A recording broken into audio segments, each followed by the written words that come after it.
Mid-distance runner Nikki Hiltz is headed to the Olympic Games this summer in Paris, all while fighting an endurance race on another front. A forthcoming documentary about Nikki explains why. Here's a clip. In 2021, I came out as transgender, non-binary, right before the Olympic trials. I think I just kind of went into it expecting like a weight to be lifted, and it was like the opposite. I felt like crushed, like I felt like everyone hates me.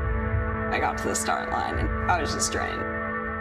Thanks for joining us, Nikki. You said after that race, you thought you were saying goodbye to your Olympic dreams. Then on Sunday, you qualified for the Olympics in the 1,500 meters, taking the lead in the last 60 meters. At the finish line, you earned the second fastest time by an American runner ever. Walk us through that feeling. Walk us through this journey of yours.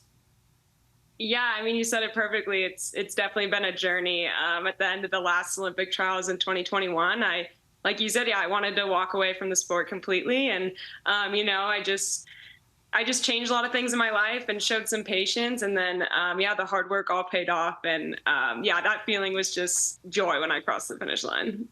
I bet. You've said that you didn't really set out to be an advocate for LGBTQ rights, but were forced into the spotlight after coming out as trans non-binary. Why is that visibility so important to you? Yeah, I mean, I just feel so grateful for all the queer and trans people who have come before me. And so now it's kind of like I want to be that for the next generation. And yeah, it's hard to be something that you can't see. And so I just think representation and visibility is what helped me so much growing up. So I just want to do that for even just one kid who watches the Olympics, maybe sees themselves in me. Like, it'll be all worth it. Representation certainly does matter. Now, if you could imagine a perfect future in which your sport and professional sports broadly embraces athletes of all gender identities, what changes would that require? I mean, it's just an ongoing conversation. For me, just a lot more inclusive language has been really helpful. Announcers, broadcasters using the correct pronouns, referring to, people in my event as here are the athletes competing in the women's 1500 instead of here are the woman 1500 runners. Just little changes like that I think we can all do to just make spaces and sports just a safer place for all and allowing everyone to show up as themselves. Because when we can show up as ourselves, that's when, our dreams can come true. Absolutely. So what would you say to those who say it's unfair for trans women to compete in women's sports and vice versa? What would be your message to those folks?